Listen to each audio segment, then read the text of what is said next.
অনুশীলনী 2.2 এর সবথেকে গুরুত্বপূর্ণ একটি অঙ্কের সমাধান করব। অনেক ইম্পর্টেন্ট একটি অঙ্ক।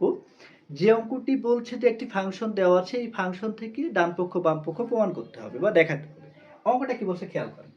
বলছে g of x equal to 1 plus x square plus x power 4 divided x square হলে দেখাও যে g of x square equal to g of 1 by x square equal to g of x square। তার মানে কি একটি নির্দিষ্ট function দেওয়া আছে, যে ফাংশনের একটি মান নির্ণয় করতে হবে, দুইটি মান, যেটা হচ্ছে বাম পক্ষ ডান পক্ষ সমান হবে। তাহলে আমরা প্রথমে যেটা করব সেটা হচ্ছে দেওয়া আছে ফাংশন,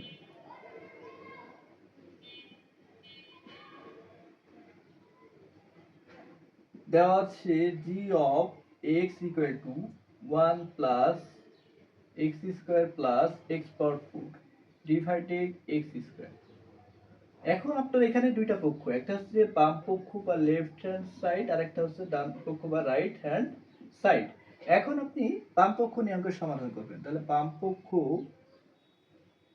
ইকুয়াল টু কত, আমাদের যে ফাংশনটা দেওয়া আছে এই ফাংশন থেকে করব। তাহলে g of 1 by x square equal to কি করব, যে আমাদের যে ফাংশন ছিল ওই ফাংশনটাতেই শুধু 1 by x স্কয়ার মান বসাবো। তাহলে যেখানে x থাকবে সেখানে 1 by x স্কয়ার বসাবো। তাহলে 1 plus 1 by x square, 1 by x এর মান বসেছি, x এর পরে কি আছে স্কয়ার, প্লাস x এর মান হচ্ছে 1 by x স্কয়ার পাওয়ার হচ্ছে 4 ডিভাইডেড x এর মান হচ্ছে 1 by x স্কয়ার এর পাওয়ার হচ্ছে স্কয়ার।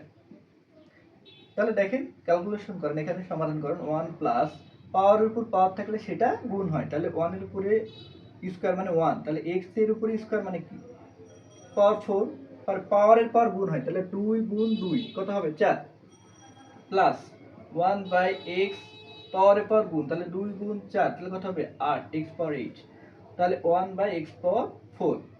লসাগু করেন, উপরে লসাগু করলে কত হয়, উপরেটা লসাগু করলে হচ্ছে x পাওয়ার 4, x পাওয়ার 4 আর x পাওয়ার 8 এর লসাগু করলে হচ্ছে x পাওয়ার 8, তাহলে লসাগু হচ্ছে x পাওয়ার 8।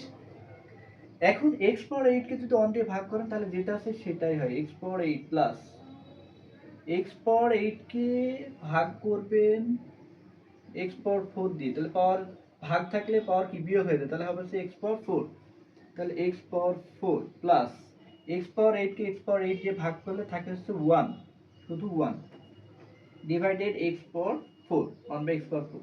দেখেন এই একটা লব আর একটা হর, দুইটা ভগ্নাংশ আকারে আছে, তাহলে কি আমরা ভগ্নাংশ যদি থাকে তাহলে ভাগ থাকলে গুণ করব, তাহলে 1 plus x power 4 plus x power 8 divided x power 8 into লবটা হয়ে যাবে হর, হর হয়ে যাবে লব, তাহলে x পাওয়ার 4 x পাওয়ার 8 কে যদি ভাগ করেন তাহলে হয় হচ্ছে x পাওয়ার 4, কারণ কি বেস সেম এবং তারা যদি ভাগ আকারে থাকে তাহলে পাওয়ারটা বিয়োগ হয়ে যায়, তাহলে বিয়োগ হয়ে গেছে, তাহলে 1 plus x power 4 plus x power 8 divided x power 4।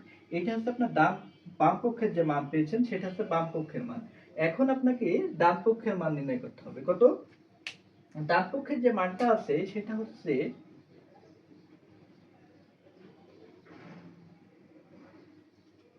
ডান পক্ষ equal to g of x square বের করতে হবে। কোন ফাংশনে, এই ফাংশনে। তাহলে এই ফাংশনে মান বসান, তাহলে g of x square equal to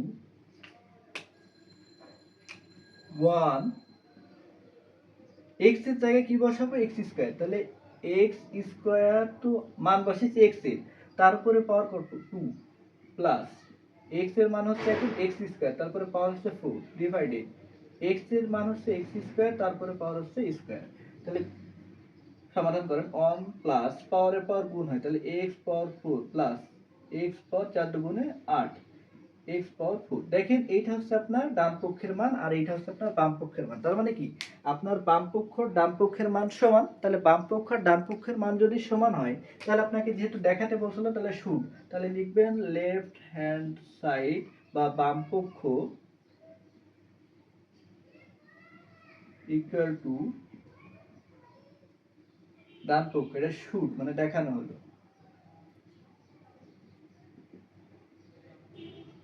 দেখানো হলো, এই হচ্ছে এই অঙ্কের সমাধান। অনেক গুরুত্বপূর্ণ একটি অঙ্ক। এই যে ফাংশন ৩টা ৪টা করিয়েছি, এই ফাংশনগুলো যদি আপনি বুঝে থাকেন তাহলে এই টাইপের যেকোনো অঙ্কের দিক না কেন সৃজনশীল আপনি করতে পারবেন।